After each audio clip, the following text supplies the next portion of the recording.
G'day YouTube, how the heck we doing? It is Foul Play here, and we're going to be analysing Benton Madsen's match during the Pro Tour. He is on Selesnya Auras in Pioneer, and very, very impressive result for him overall. The tournament, he ends up 13-3, and absolutely fantastic. He's got a really funky deck for us all here. Utilizing Skrill, Defectomite. So this is like Mother of Runes, or in fact Giver of Runes, but it's not going to make our auras fall off, which is kind of funky. It itself cannot block, and for 1 Phyrexian mana plus tapping Screv, choose a color, another target creature you control gains Toxic 1 and Hexproof from that color until end of turn. It can't be blocked by creatures of that color. So it doesn't quite give it protection from that color, so you can't you can't mitigate damage with it if you're already announced as a blocker. Okay, so this is actually the second game here. Benson is down a game versus Michael Go. Michael Go is on Azura's control.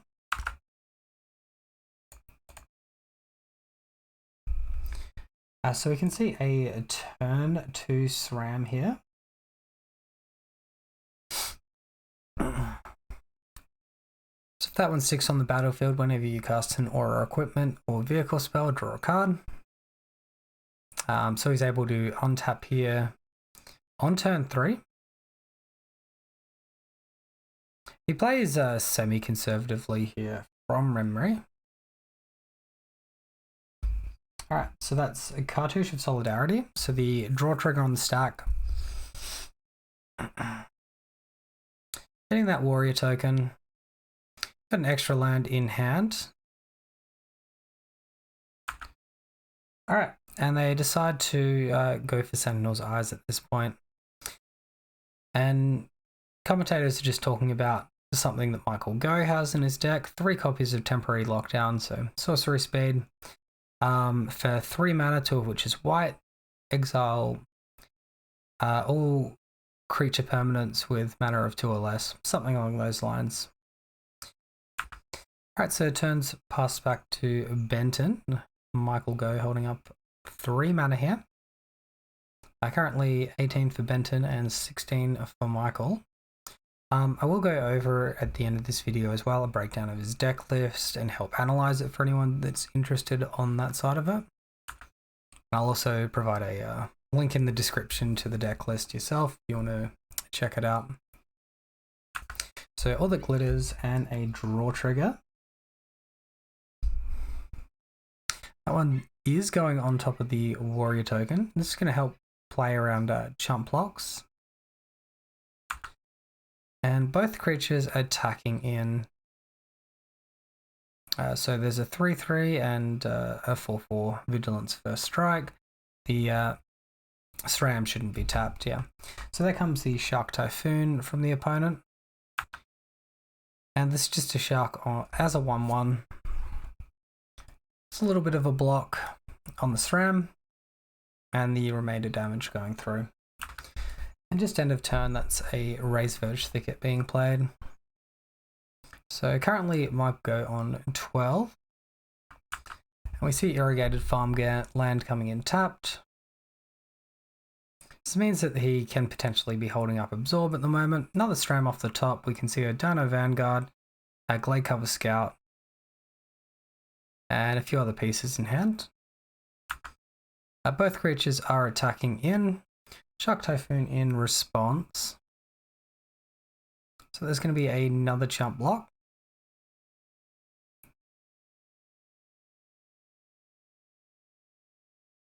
Yep, so that's another 3 damage through. Oh, pardon me, it's 4 damage, not 3. Putting Michael to 8. Okay, and post-combat we can see a Danto Vanguard here, so that's quite good into Supreme Verdict because you can give it Indestructible. Still doesn't do much against Temporary Lockdown. Alright, so there's the text on temporary lockdown for anyone that is curious. Each non-land permanent with mana value 2 or less. Alright, so instead here is a Supreme Verdict. Activation on the Adanto Vanguard. Going down to 14 life.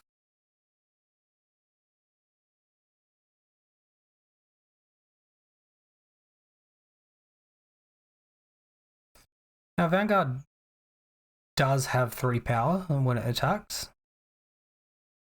So that's a SRAM.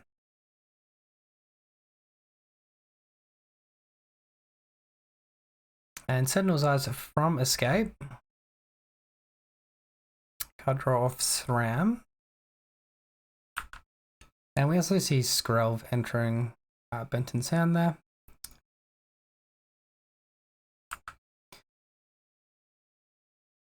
And attacks first. It's going to be an attack for 4, putting Michael to 3. And then they do actually play out Skrelv. Yeah, so they're just pointing out the fact that it looks like Michael has Farewell in hand.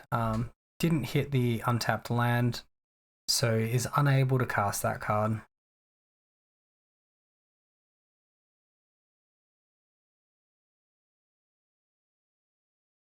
So there is an Absorb in hand for Michael. If Benton casts a spell here, there's the opportunity for Michael to gain 3 life, going back up to 7. So realistically, the best play is just to attack with the Danto and attacking with SRAM as well. Additionally, a March of Otherworldly Light is in Michael's hand.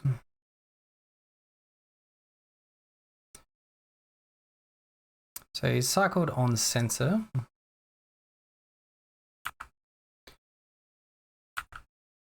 Alright, so Michael flips Behold to draw some cards from the Foretell there. Lockdown off the top there, unfortunately slightly late. Also an Absorb. And now he's casting March, Protection from White, and that's game 2, so it's all square 1 and 1. The commentators correctly identified a line where they go for March after the protection effect comes out, you absorb your own March, and then you're actually able to survive 1 more turn, as opposed to going for the Foretell effect there. Alright, so match number 3 now. We see Skrelv out, turn 1. And there's the pass back. So currently 2 mana up. Orange played on green side, so currently 1 green mana, 1 white mana for Benton. Alright, so Cartouche of Solidarity on the Skrelv actually.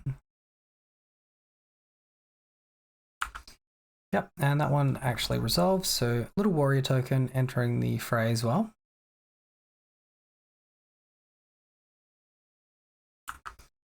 So only white cards in hand there for Benton. Plus, I believe 1 Audacity. You run out the Audacity here, it could get countered by like a Censor. So I think it's fine holding that in hand. Additionally, if you like try to Audacity on your warrior token, they could be met by a removal spell, which isn't super fantastic. Alright, so there's the Censor being cycled now, so no counter effect for that one. Well played playing around that one rather than jamming the Audacity into it. Alright, so we can see a Razorverge Thicket off the top as well. It's going to allow for some shenanigans here. You can put Vigilance on the Skrelv, that's going to be quite helpful as well, because then you can attack and then protect the warrior token at instant speed as well. Yep, so there's a cast on the Sentinel's Eyes. We can see Extraction Specialist in his hand as well. And Audacity going in on the Skrelv even more so. Alright, so Dovin's Veto countering the Audacity. Both creatures attacking in. Alright, so 20 plays 14, and there's also 2 poison counters. Alright, and that's land go. So usually this means something like the Wandering Emperor could be being held up. Currently the Skrelv's got First Strike Vigilance, so the Skrelv's not too concerned about that. Also note that Squirrel cannot protect itself. It has to protect a different creature. Alright, so that's a Cartouche of Solidarity targeting the Warrior token. It's going to help play around those 2/2 Vigilance Knights that come out in accordance with the Wandering Emperor. And then we can see Wandering Emperor on screen. So down to 9 with the 3 poison counters. Alright, so now it's an end step. Wandering Emperor, interestingly enough. I assume it's going to create a knight regardless. Yeah, so there comes a knight. So they could have, he could have chump blocked with that one, playing around maybe an Audacity or a Greasefang in a future turn. Chose not to. Could also just be like slow rolling into a Supreme Verdict or something. The Wandering Emperor plus gives like a 1/1 counter and first strike until end of turn or until end of next turn. So just an attack in. So 3 damage missed out. Temporary lockdown. That's going to exile the board. So that's a fair bit of work undone. All for 3 mana. So we can see Skrelv, all the glitters in hand. Extraction Specialist. He's just passing back. Nope, he's not passing back. I was going to say that was seemed to be interesting. So Skrelv plus Extraction Specialist. No target for Extraction Specialist. And we see a Castle Vantress from Michael. Activation on Wandering Emperor. Alright, so there was a plus ability from Wandering Emperor onto the Vigilance token. He's just reading. You'll see the fact that it gets first strike until end of turn. So no blocks, down to 17. Alright, and Generous Visitor off the top. So that means some of these creatures are going to start to get grown fairly large. So Generous Visitor, whenever you cast an enchantment spell, put a 1/1 counter on target creature. This is a 2 of in the deck. The nice thing about this card as well is because it is a cast effect, even if the aura gets countered afterwards, you still get the 1/1 stat onto your creature, which is kind of nice, really. Alright, so there is Generous Visitor thrown onto the battlefield. Alright, so now all that glitters, a counter from Generous Visitor. It's going to be targeting Extraction Specialist. You have to name the target of that spell as everything goes onto the stack. So they're just he's just diversifying his effects here. 1 onto the Expert, 1 onto Skrelv. So Absorb, countering all that glitters, 3 life gained for Michael. Extraction Specialist now at a 4/3. Still no great attacks for it. Okay, so he's actually gambling a bit here. Activating Skrelv, giving it protection from white and taking out the Wandering Emperor. So a bit of a gutsy move there. But I guess Michael can't necessarily cast a March of Otherworldly Light. And he's assuming there's no other card in hand to help pay the X part of the cost. Vigilance token, attacking back for 3 damage. Supreme Verdict, so that's a bit of a brutal one. So another wipe there for Michael. And passing back. Alright. So Temple Garden into Gigantha, which was put into hand earlier on.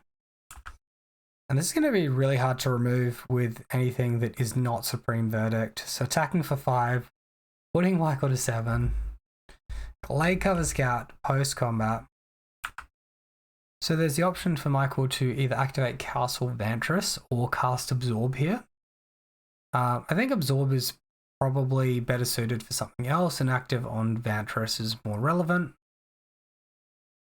Oh, temporary lockdown and mana off the top for Michael. So both of those need to be put on bottom, in my opinion. This is pretty rough as well. because there is 6 power on the battlefield currently. Alright, so Hallowed Fountain, shocking down to 5. Passing back. And commentators are foreshadowing Beside You as a potential draw. It looks like Temple Garden instead. Alright, so Benton actually passes the turn without attacking, giving a scry to Michael, playing around that Shark Typhoon and just trying to keep this game going for a little bit longer. Okay, so now we can see All That Glitters is drawn off top for Benton.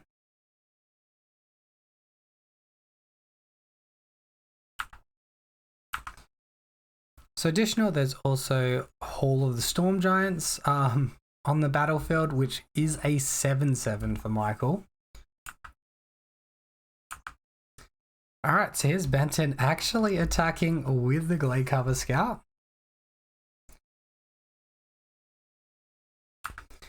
And Michael takes the damage,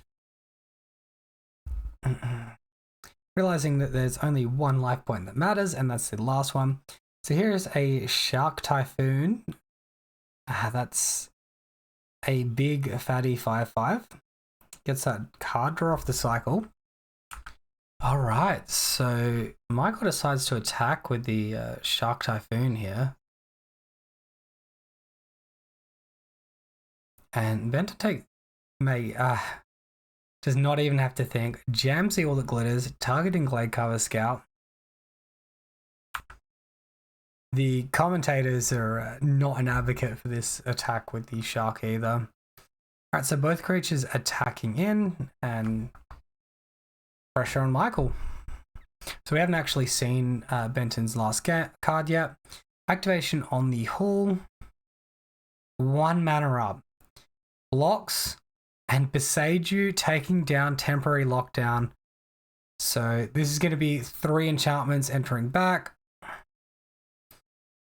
And there will be an extra mana given to Michael from that, but it's not going to be enough to interact with the enchantments. This was avoidable if he kept the Shark token back, and then he could have just slow rolled the game for a little bit longer. Would have had a guaranteed 2 blockers. Maybe they could have got a third later on with a Wandering Emperor or another Shark Typhoon. And that's the scoop there from Michael. So beautiful stuff. So that takes Benton up to 7-0. And he's very relieved with that victory. That was a snatching victory from the jaws of defeat there. Okay, and here we are for round 8 of the Pro Tour now. So this time Benton is versing an Abzan Greasefang deck, piloted by Daniel Inglis. Turn 1 Generous Visitor. So that's going to make these auras a little more impactful. And no mucking around from David. Thoughtseize straight away, down to 18 life. So it looks like this was a mulligan to 5 from Benton. So it's probably take away Audacity here because it has the better rebuild potential. I don't believe that the Abzan Greasefang has Edict effects. So yep, they do take away the trample, the card draw, the Beside You drawn for turn by Benton, and Cushion of Solidarity plus pass turn. You can see the hand information as well on the left there. So Greasefang, a Traverse the Olden World, a Seeker's Chariot, Vessel of Necessity, Blooming Marsh, and a Pathway land as well. Versing a Beside You. Alright, so looks like Veil of Necessary, however it was said, plus a Booming Marsh. So there's Vessel, Sacrifice, rule the top 4 cards of your library, you may put an artifact, creature, enchantment, land, or planeswalker from among them into your hand. So costs 3 mana in total. And Benton just playing the Gigantha to hand there, taking a point of damage off Mana Confluence. Generous Visitor continuing to get in there. David all the way down to 11. Now see the reveal effect.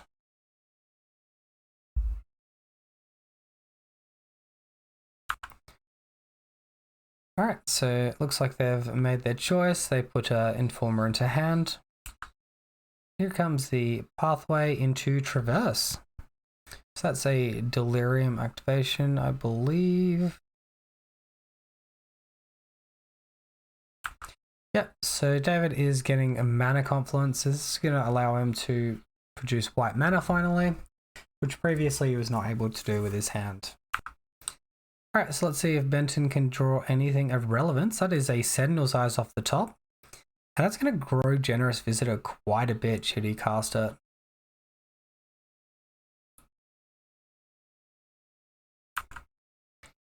Alright, so he's unsure which creature to go in on. I think you just go in, like, all in on Generous Visitor. The counter on it, the Sentinel's Eyes on it, and just assume your opponent doesn't have interaction for it. So it looks like Sentinel's Eyes goes on the Warrior token. And the 1/1 counter does as well. So both of these creatures are attacking in now. That's an attack for 6, putting David down to 5. And he's holding up the Boseiju, which can interact with the Greasefang, or the not the Greasefang, but the Rohelion. So Boseiju shoots down the vehicle there. Parthelion straight back to the graveyard.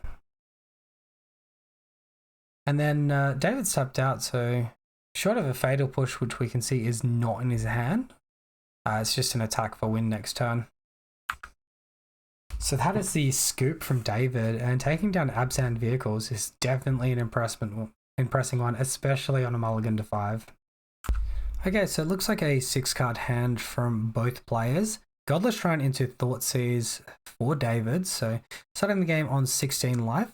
On the other side, we can see Scout, Shrelv, Sram, 1 Audacity, and 2 mana sources. So a little bit mana light, but plenty of creatures. And pretty much the perfect number of lands as well. So I think if I'm in David's position here, it's probably looking pretty tempting to take the SRAM. Looks like he chooses to take the Audacity. Very interesting. There's another Thoughtseize in hand for David, so plenty more to go. Just not mucking around, Skrelv straight away.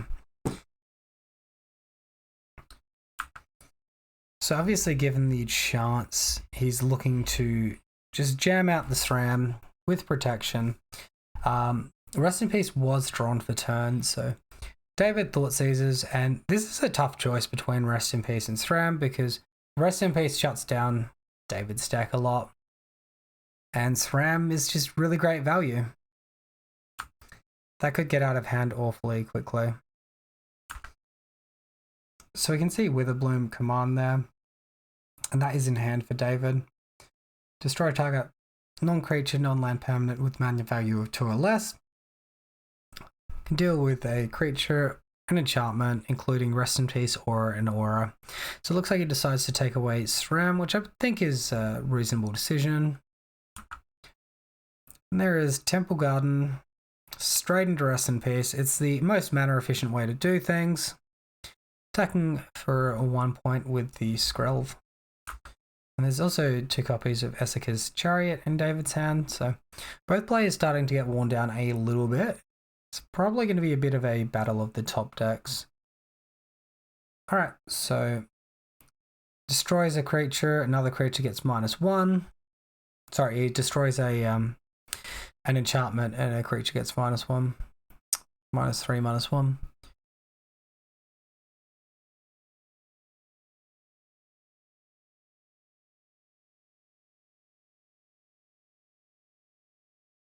They're talking about the replacement effects here with how things go to the graveyard. Looks like Rest in Peace and Witherbloom command go to the graveyard.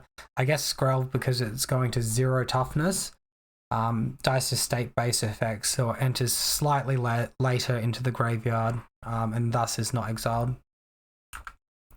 So now we can see Scout plus a Cartouche of Solidarity, so pretty good card to draw. Just that last mana source, preparing to potentially put Jagathra in hand later on. Here we can see Esika's Chariot, and there are 3 copies of it in hand to David. Man, that variance is pretty horrible on his side. Alright, so there is a Glade Cover Scout off top, and just jamming everything onto the battlefield, ready to go. And David breaks on land, drawing his Bahelion. Still no castable cards in hand. Just an attack there. Jagathra to hand, playing out the last mana source. Alright, so Grievously Salvage off the top for David. That can actually potentially do something. So there's all the lower costing cards coming out now. Rest in Peace is gone, so these will be going into the graveyard. We see a Pathway land, Fatal Push, Greasefang, Thoughtseize, and Grizzly Salvage. So he's able to put a creature or land into hand, presumably Greasefang. It's just it's a little bit frustrating that Bahelion is in hand rather than in the library and potential to put it in the graveyard. So it looks like he's considering the land, and he has been land screwed for the majority of this game. So goes ahead and gets the Pathway. It looks like he's flipping it to the white side and playing that. Oh, sorry, the black side and playing that. There's an Ethereal Armor off the top, and nice quick victory for Benton. What an effort. 8-0 at this point, and once again ends up 13-3 overall, second in Swiss. I'm unsure how he finished off in the top 8, but if someone finds the standings for that, please link them to me and I'll pin it to the top of the comments. So here we can see Benton versing Takumi. So it's going to be Selesnya Warriors versing Mono White. And typically the Mono White's probably going to be a little bit more explosive, although it is a humans deck, so maybe it's got that interactive element to it. So it looks like Takumi started on a 5-card hand, which is not the best thing ever. Plays Thalia Guardian, so all auras are going to cost 1 more to cast. That would definitely slow down Benton. A responsive Light Pause. See a couple of Mutavolts on the battlefield as well. Brutal Cathar takes away Light Pause straight away. It's going to be a difficult one to deal with. Attacking him with Thalia, down to 18.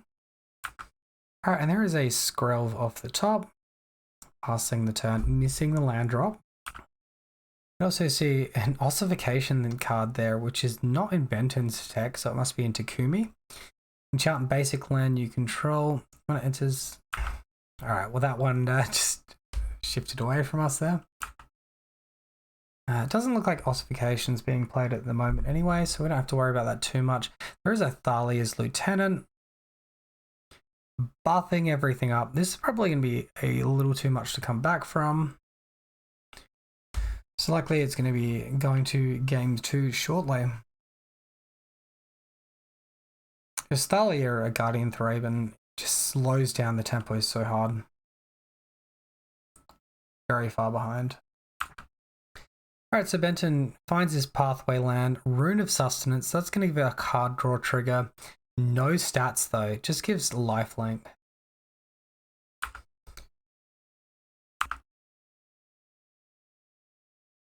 Okay, so I think that's an attack for an 11. Benton down to just 1 life here. It's going to be pretty impossible to actually pull this one back. In fact, impossible. Alright, and there's a Generous Visitor. Plus an All That Glitters. Trigger on the Generous Visitor. You probably have to put that on Skrelv. All That Glitters on Skrelv. And looks like he's attacking, which seems strange. I think you're probably better off trying to block. So All That Glitters will give 3 because Skrelv does have artifact typing. So it should be a 5/5 at that point. There's the chump block.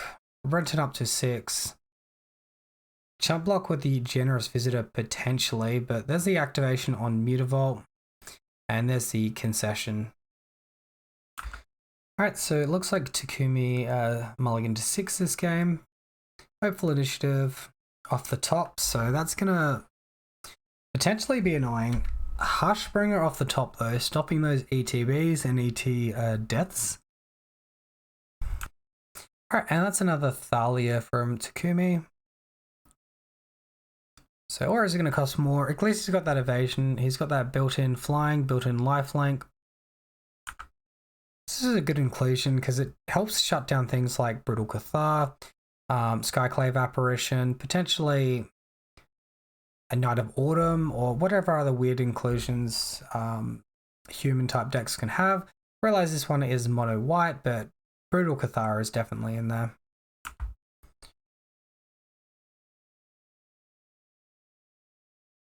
Alright, so it looks like there was an activation on the... Oh, there was an ossification, pardon me. So ossification is a 2-mana aura. When it enters the battlefield, exile target creature or planeswalker an opponent controls until it leaves the battlefield. So ossification does exile the Hushbringer there, making the Audacity fall to the graveyard and Benton draws a card. So Gladecover Scout off the top for Benton at this point. Ethereal Armor for 2 mana. It's going to be a 2/2. Alright, so there's the other, the Denali represent Cathar. Looks like he goes ahead and blocks the warrior token. Takes 4 damage. Alright, so Warbuyer Blessing, and there's a fight effect taking out Thalia. It's pretty fantastic. So currently a 3/5. Takumi attacking in, getting an extra creature there. Tick up on the is it Hopeful Initiative, the one drop with the counter on it. So it's going to be able to 3 mana remove an enchantment, remove and destroy target artifact or enchantment. So this plays a point you're playing like your Ethereal Armor is off the battlefield. So you probably want to block the token, but it looks like he goes after the Mutavault instead, blocking the damage.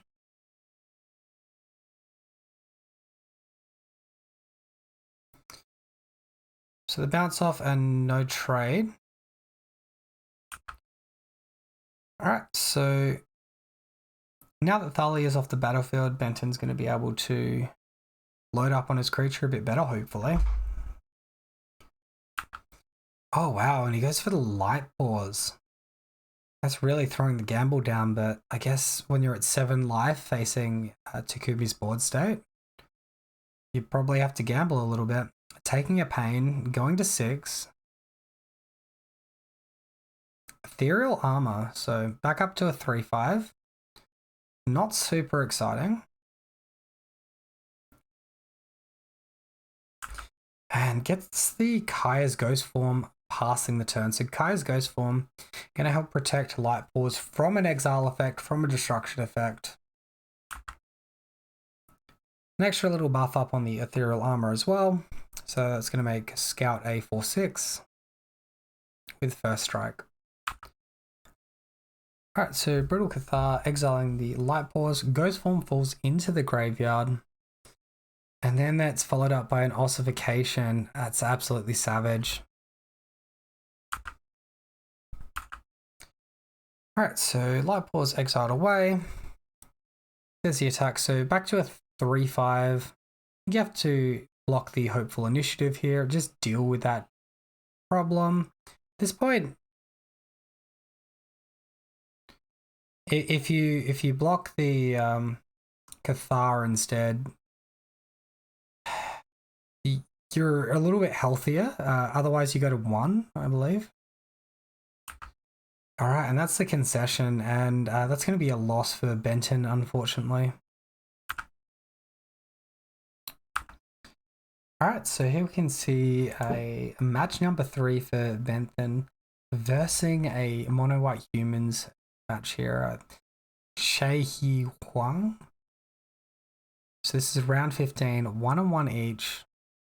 A Shrelv passing to Dauntless Bodyguard.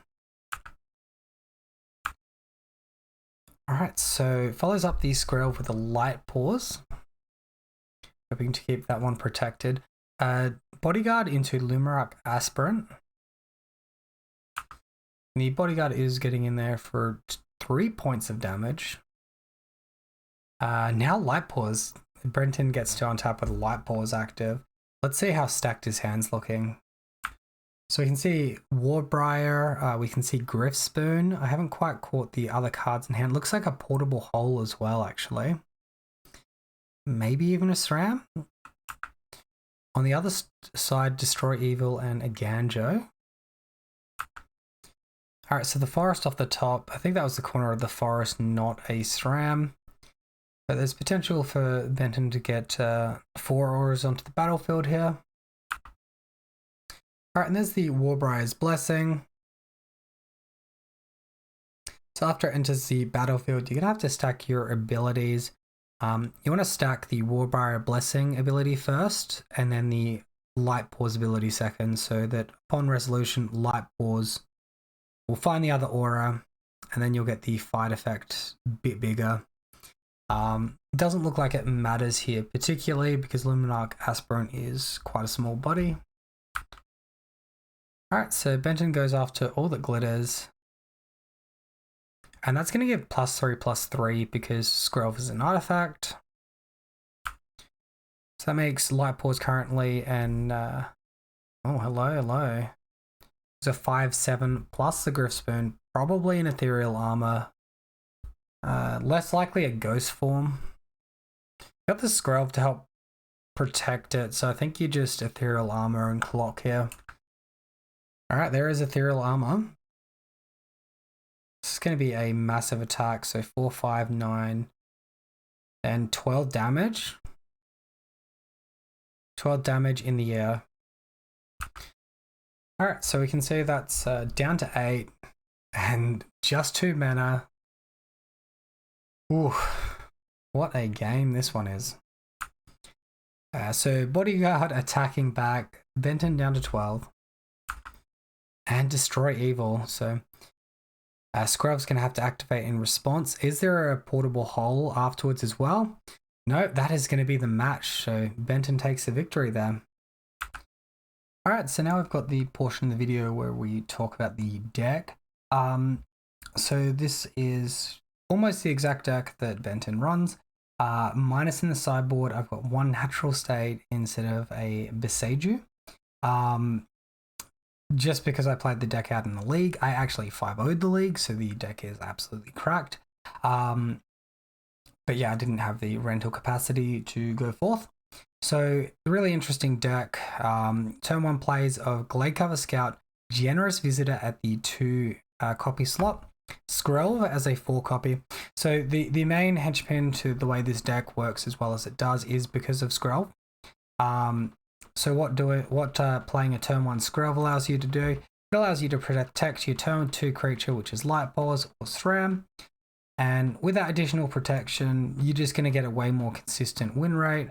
And you're really going to get to gamble on the Light Pause, maybe even get a turn 3 kill with it. The turn 3 kill with Light Pause is play any aura which is not ethereal armor. So you need 3 mana. You need 3 1-mana auras, and you need an ethereal armor in hand. You start with any aura which is not ethereal armor. So let's say Sentinel's Eyes, fetch an ethereal armor with the Light Pause ability. Then you can play your ethereal armor, get your Audacity. Then you can play your other effect, get like a Hammer Hand or something, and attack for the victory. So it's really powerful. It works out to be like 20 damage, and it's pretty damn spicy. The weakness before Phyrexia of going for this kind of strategy was the fact that like Skrelv is just so good. And sorry, it is the fact that Skrelv didn't exist and the creatures were just vulnerable to removal, but that's less so now. Outside of that, we can see 4 copies of Ethereal Armor and Audacity, so that all makes plenty of sense. We can see 3 copies of Cartouche of Solidarity, 3 copies of Sentinel's Eyes, and 3 copies of All That Glitters. So with Sentinel's Eyes, just note as well, that's going to give the Vigilance stat to Skrelv. So you're able to attack with Skrelv with Vigilance, and then maybe protect a different creature off to the side as well. Or you could attack with 2 creatures, and then before blockers, you could give, you know, protection from whatever color that creature is to the other creature. So yeah, kind of funky interaction there. We've got Ghost Form, which is a way to return your creature to the battlefield after it dies or is exiled. And we've also got Hammerhand, which is a way to give your creature haste, remove a blocker from your opponent, and give 1/1. Hammerhand is really quite strong. Now, if you're not running this Ghost Form Hammerhand package, probably consider Brushland instead of Mana Confluence. But if you are running the Chye's Ghost Form Hammerhand package, Mana Confluence is, in my opinion, better in that slot, and in Benton's opinion, it's better in that slot too. So we do have 2 Griff Spoon, and the only other cards not talked about is a 1 of Rune of Sustenance, 1 of Warbriar's Blessing, and a 1 of Alpha Authority. These are tutorable at your discretion after you cast, for example, a All That Glitters onto your Light Pause. And on the sideboard, we do have an extra copy of Warbriar Blessing and Rune of Sustenance, an extra copy of Boseiju as well. So what makes Boseiju really, really good? Firstly, it takes up a land slot. Secondly, you don't cast it, you activate it, so your opponent can't counter this in response. So if you're, for example, like Benton versus a blue-white control deck, it's a really good way to get rid of temporary lockdown without it getting countered by Absorb. So Natural State, not with that ability, but also not with the same price tag either. Got a Danto Vanguard to give Indestructible into Supreme Verdict decks, Hushbringer to give a little bit of help into the creature-based matchups, particularly humans, spirits. Extraction Specialist for when your opponents have removal-heavy decks. Rest in Peace, just to stop opponents interacting with their graveyards. Gigantha, because you can. This deck allows Gigantha. And yeah, it's a really sweet deck. Again, if you want to see it, be sure to subscribe to my channel. I'm going to have videos coming out over the next 5 days of me piloting this deck to the 5-0. A few misplays in there. It was my first time running the deck, apologies, and I am still new to the format of Pioneer as a whole. Much more experienced in both Pauper and Modern with the deck. So that's everything from me here today. Guys, congratulations, Benton. Fantastic result. Yeah, until next time, guys, have a wonderful day. I'll catch you guys then, and just be sure to remember, comments are good for the YouTube algorithm. Cheers, I'll see you then.